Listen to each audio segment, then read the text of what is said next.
J'ai donné quelques éléments d'ensemble.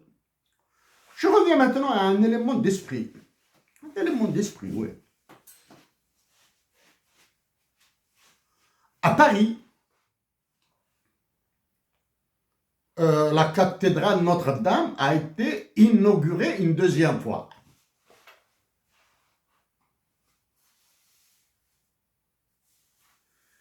Quel chef d'État africain a été invité là-bas? Quel chef d'État africain, surtout issu des colonies françaises en Afrique, a été invité à cette cérémonie? Vous m'en citez un? Personnellement, j'en suis incapable. Cela signifie quoi? Que le roi de France, Emmanuel Macron, a invité uniquement ses co-religionnaires, ceux avec qui il partage la religion. Donc la religion est un élément dans les équilibres. Ok. Je vous ajoute une information supplémentaire. Emmanuel Macron a dit à l'ancienne chancelière allemande, Angela Merkel, que l'OTAN défend la chrétienté. Okay. Donc, de mon côté, maintenant, je vous dis que c'est un musulman qui vous parle.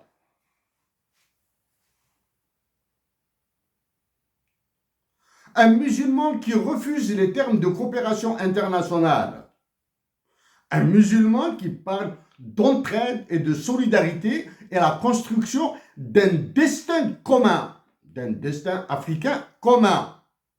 Donc, c'est un musulman qui vous parle. Après, je parlerai rapidement de ces chiffres qui concernent le Tchad, le Sénégal, le Mali, le Niger, l'Algérie, le Maroc, la Tunisie. C'est ça. Donc, Tchad, Sénégal, Mali, Niger, Algérie, Maroc et Tunisie. Sans en faire une analyse, je vous en dirai quelques mots. Donc, d'emblée, si ces chiffres sont à une année-lumière d'être vrais, s'ils sont à une année-lumière d'être vrais, ce sont les chiffres de la Banque mondiale de ce jour. Alors, s'ils sont vrais, ils sont à une année-lumière, hein, à une année-lumière de la vérité, de l'exactitude, je commencerai à douter de l'existence de Dieu. S'ils sont à une année-lumière de la vérité et de l'exactitude, vous me confirmez, et je commencerai à douter de l'existence de Dieu. Voilà. Monsieur Bassirou Diomaye Faye et Mohamed Idriss Déby. L'information éparse par-ci par-là dit que le Sénégal s'apprête à voter sa loi des finances pour 2025. Pour le Tchad, il est dans la même logique que les généraux algériens. La répression totale, l'emprisonnement et le massacre. Parler de la loi des finances au Tchad, c'est comme si je vous parlais de la vie sur Neptune. Okay. L'Algérie a fait une loi de finances qui a été déjà signée. Donc, les Algériens auront le choc de leur vie le 2 janvier 2025. J'attends sa publication pour voir les chiffres. Okay. Attends, pour voir ces chiffres. Maintenant, je viens à quelque chose de l'esprit. Mohamed Ahmed Idriss Déby et Bassirou Diomaye Faye. Comme en Algérie, vous avez la manie d'organiser des séminaires, des forums, des congrès, des machins pompeux, etc., où vous gaspillez beaucoup d'argent, où vous faites beaucoup de cadeaux, etc., etc., etc., où il y a des copinages, où il y a de pantouflage, tout ça, tout ça, tout ça, de la corruption, tout ça, tout ça. Je vous suggère d'organiser dans vos pays, y compris dans mon pays, ma patrie, l'Algérie, chose que j'ai déjà suggéré, chose que j'ai suggéré à plusieurs reprises. Des conférences d'au moins 3 jours, 4 jours, d'une semaine. Par exemple, de Claudia Goldin, prix Nobel d'économie en 2023. Dire prix Nobel, c'est juste une information comme ça. Hein? Claudia Goldin, qui parle. Corruption and Reform.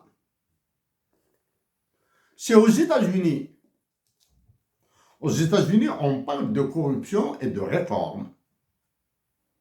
Dans les pays africains, en particulier dans ceux que je viens de citer, le Maroc, l'Algérie, la Tunisie, le Sénégal, le Tchad, le Niger, le Mali et le Burkina Faso, il est question de réforme et de corruption. Plus vous prétendez lutter contre la corruption, plus vous en générez. Voilà. Je vous suggère aussi d'inviter ce monsieur, Daron Acemoglu, je m'excuse si j'ai écorché son nom, c'est un turco-américain, il est d'origine turque, il est américain, c'est le prix Nobel d'économie de 2024. State, Societies and the Fate of Liberty. Okay. Il a écrit un autre livre beaucoup plus ravageur des mentalités. Pourquoi l'Afrique,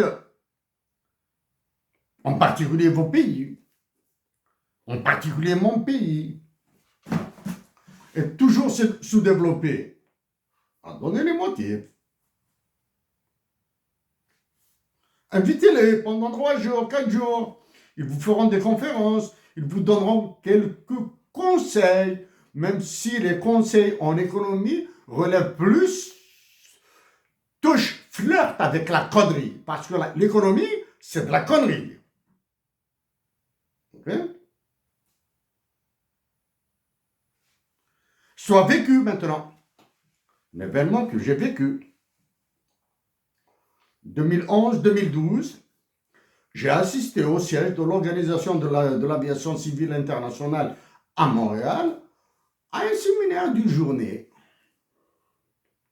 organisé. Et les conférenciers étaient des personnes peu visibles dans les journaux, dans la télévision, etc. Sauf pour 2 ministres. Dans les usages, les protocoles, à la fin de l'atelier, à la fin du séminaire, c'est juste un séminaire de conférence.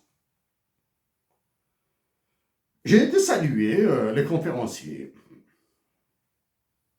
Un premier ministre du Canada. J'ai posé la question suivante. Ça, c'est la question, je me souviens de la question que je lui ai posée. L'autre. C'est le premier ministre qu'on appelle le Titi de Shawinigan. Shawinigan, c'est une petite ville ici.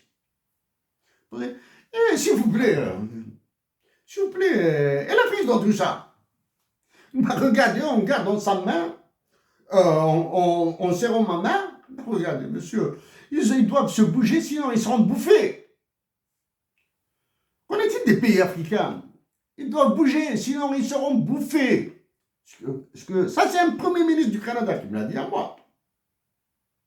Immédiatement après, parce qu'il faut céder la place aux autres,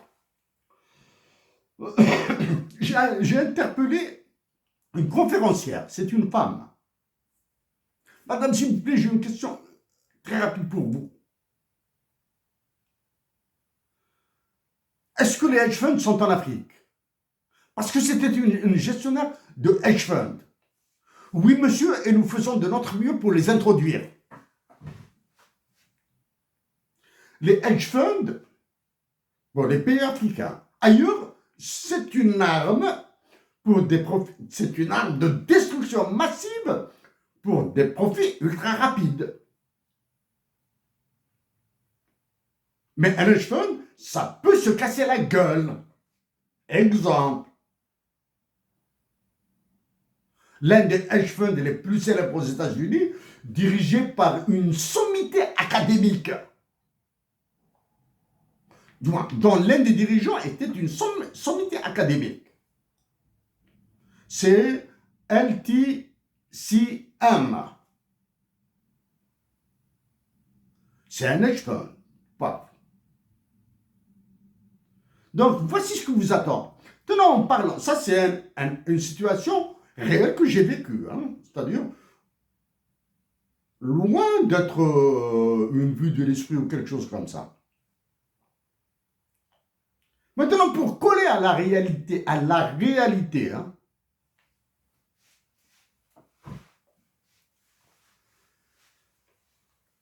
Monsieur Bassirou Diomaye Faye, quand vous avez été au Mali, avez-vous suggéré aux Maliens, Nigériens, Tchadiens le pass malien, nigérien, burkinabé, la possibilité de passer par le territoire sénégalais pour accéder à l'Atlantique? Eh oui. Pourquoi? Parce que c'est proche, parce qu'ils ont droit à la mer. Ok?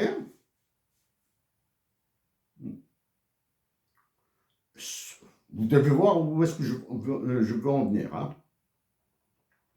Pour les pays, pour l'OMC, l'Organisation mondiale du commerce dirigée actuellement par une Africaine, vos pays sont des pays arriérés.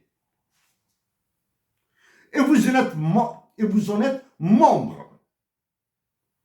Est-ce que vous vous êtes demandé pourquoi le Tchad, le Sénégal, le Mali, le Niger sont membres de l'OMC alors que l'Algérie, non? Ah, non. Il n'est pas membre.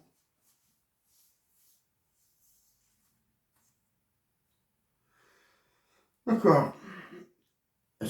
Dois-je vous reparler des principes fondamentaux de l'OMC, le principe de non-discrimination, le statut de la nation la plus favorisée, le principe de la préférence nationale, la règle de la préférence nationale? Ok. Non. Je ne le ferai pas. Accepteriez-vous de donner les mêmes avantages à l'Algérie qu'à la France, qu'aux États-Unis, parce que vous êtes membre de l'OMC? Pouvez-vous vous battre à l'OMC? Ah. Maintenant, je vous fais la jonction entre l'OMC et les hedge funds. Je n'ai pas les hedge funds et les fonds spéculatifs. En Algérie, le hedge fund nous a étouffés. Ok. Ou dans le gaz et le pétrole. Comment s'appelle ce hedge fund? Il s'appelle BlackRock, ça. Pardon. Il s'appelle BlackRock, sans le S à la fin. C'est le même hedge fund qui étrangle la France. Ah. Maintenant, vous avez le lien. L'OMC, les hedge funds, la France, les colonies françaises en Afrique. Les colonies... Vous l'êtes toujours, hein? Vous avez le lien, l'OMC. Maintenant, on va parler. Je vous ai fait un lien sur la religion, bien sûr. Maintenant, je vais vous parler maintenant de l'OMC, un tout petit peu. Mais d'un niveau plutôt supranational, plutôt pas macroscopique ou quelque chose comme ça, supranational. Lors de son premier mandat, le président élu Donald Trump, premier mandat, hein, le président Donald Trump a essuyé des rafales, des bombardements de la part de 300 économistes américains. 300. En kabyle, on dit 300. In English, we say 300. 300 économistes ont été contre l'élection de Donald Trump. Le premier mandat de Donald Trump s'est passé comme il s'est passé. Le président Donald Trump a été réélu avec la cérémonie concernant l'église Notre-Dame à Paris, et il a rencontré celui de l'Ukraine. Okay. À Paris, si le roi Emmanuel Macron est un bâton-guerre, Donald Trump lui a dit non, c'est à Paris que je vais faire la paix. C'est-à-dire, chez toi, je vais foutre en l'air ta politique à l'intérieur. Ça, c'est Donald Trump. Okay. Quelle est la décision prise, du moins, qui sera mise en œuvre à partir du 20 janvier prochain? Une barrière tarifaire qui va frapper le Canada et le Mexique et tous les autres pays de 25%.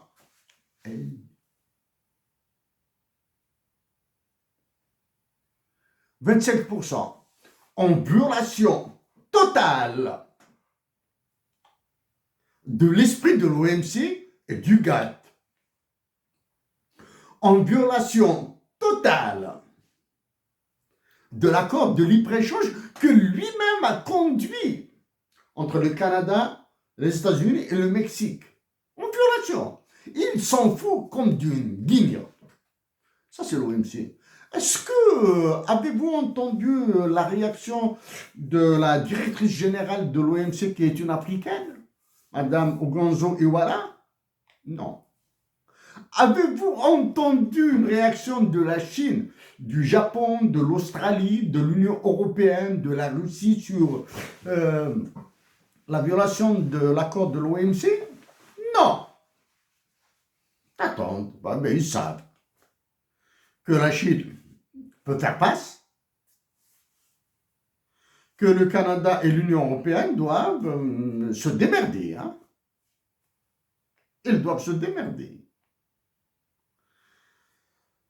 Le premier coup visible, c'est la valeur des monnaies, de l'euro et du dollar canadien, et du peso mexicain. Okay? Ça, c'est le premier coup. Pour les fermetures d'entreprises, pour les mouvements de capitaux, pour le chômage, pour l'inflation, etc., il faut laisser la connerie économique s'exprimer. Elle va s'exprimer. C'est l'étalage. Hein? La connerie économique va s'étaler à fond. Mais les gens, du moins les économistes, éviteront de parler de la spéculation, des mouvements de capitaux, de la guerre des monnaies qui a commencé en 2009-2010. Hein. Donc, parler du chômage, etc. Parce que ça, ce sont des variables visibles. Hein. On parle du chômage, du machin chouette, du chômage, de la fermeture d'usines, du mouvement d'usines, etc., etc. On parle de ça. Hein. On ne parle pas de la guerre. Donc, vous, Monsieur Bassirou Faye Diomaye et Mohamed Idriss Déby et tous les autres chefs d'État, vous êtes membre d'une organisation, l'Organisation mondiale du commerce, sur laquelle une expression triviale, les États-Unis d'Amérique s'assoient. Ils s'assoient dessus, là. Hein. L'OMC, là. OK? Et c'est la même chose à l'ONU.